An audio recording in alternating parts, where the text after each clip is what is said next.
En este video veremos la cuarta parte de los sistemas de comunicación angular y principalmente nos dedicaremos a estudiar las formas de onda cuando el sistema modulado en ángulo tiene un ancho de banda más grande, que se llaman sistemas de banda ancha.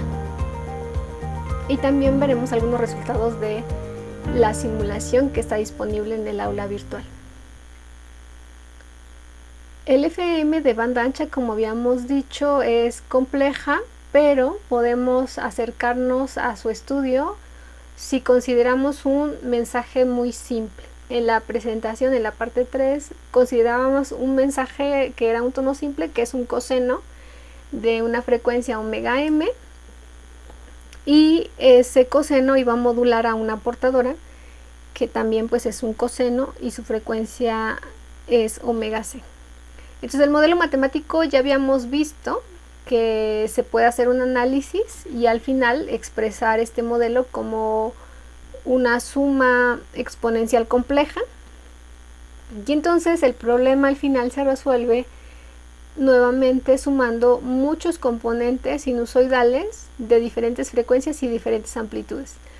La peculiaridad de FM es que los coeficientes para esta serie sigue una función que ya existe, que son los coeficientes de Bessel de primer orden y de parámetro MF, donde para nuestro contexto MF es el índice de modulación en frecuencia. Recuerden, ahorita estamos haciendo énfasis en el estudio de FM, porque la frecuencia modulada se utiliza específicamente para transmitir señales analógicas, y la modulación en fase, veremos en el siguiente tema, se utiliza más para transmitir señales digitales. Entonces ahorita únicamente en esta parte del curso estamos enfocándonos aunque es modulación angular, se puede modular en frecuencia y se puede modular en fase. Entonces la expresión matemática de FM también se puede expresar, si tu mensaje es un tono simple, como una suma de una serie exponencial compleja, de la cual únicamente tomamos la parte real. Y bueno, obtenemos la expresión que están viendo en la primera ecuación de esta diapositiva. Y podemos desarrollar los términos. Acuérdense, se desarrollan desde menos infinito a infinito, pero hay algunos coeficientes de Bessel que no son significativos. De hecho, en este video la idea es explicar esta parte. Entonces se van desarrollando desde términos negativos hasta términos positivos, y entonces nos quedan cosenos a los cuales se le suma, ¿no? Porque la n es positiva, se le suma múltiplos de la frecuencia del mensaje. Aquí lo pueden ver: coseno de omega c más omega m, omega c más 2 omega m, omega c más 3 omega m. Pero también, como la n puede ser negativa, tenemos términos que son omega c menos omega m, omega c menos 2 veces omega m, y así, ¿no? Entonces son múltiplos de la frecuencia del mensaje. Y bueno, la idea es ver un ejemplo. En la siguiente diapositiva se muestran los posibles coeficientes de Bessel que están en función del índice de modulación que ustedes quieran utilizar. Recuerden, el índice de modulación para frecuencia modulada depende de la desviación en frecuencia dividida entre la frecuencia máxima de su mensaje. Entonces aquí hay varios índices de modulación. Si ustedes pueden ver, a mayor índice de modulación, mayor cantidad de coeficientes de Bessel significativos, y entonces implica que esta suma que tenemos acá va a ser más larga. Vas a tener que sumar más componentes con esos coeficientes para obtener tu señal de FM.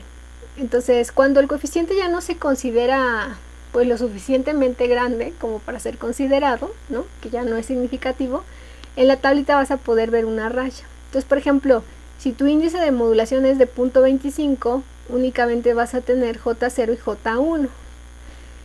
Pero si aumentas tu índice de modulación, por ejemplo, a 10, vas a tener hasta J14. Por eso se llaman FM de banda ancha, y tú puedes controlar qué tan ancho es el espectro de la señal que vas a transmitir a partir del índice de modulación.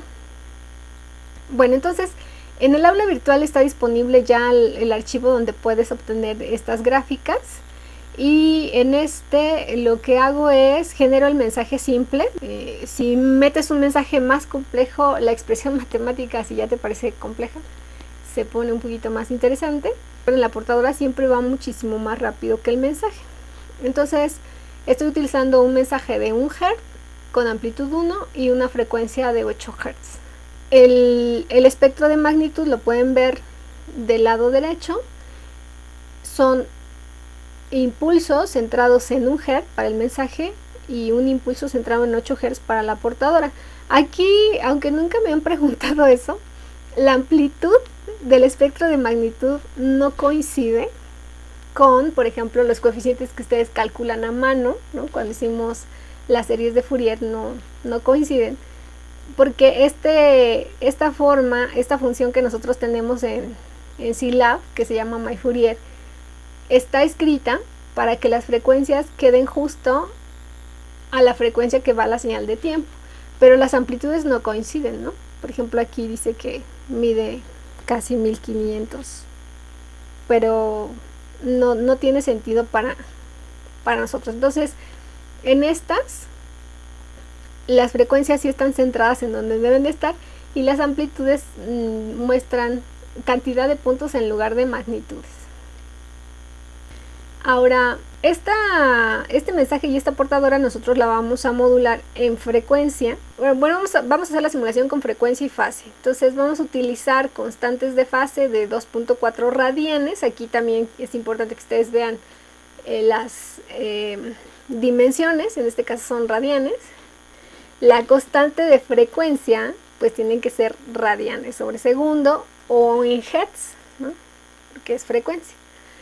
En el caso de la desviación de fase, pues también como es desviación de fase, pues tiene que estar en radianes o en grados, por ejemplo, si los quieres poner en grados.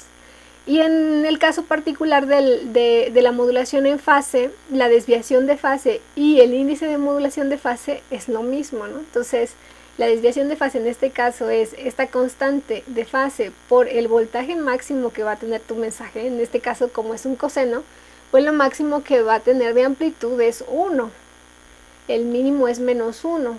Entonces la desviación de fase la obtienes con tu voltaje máximo. Entonces sería la constante de fase multiplicado por ese voltaje máximo que es 1. Nos quedan 2.4 radianes y ese mismo es el índice de modulación.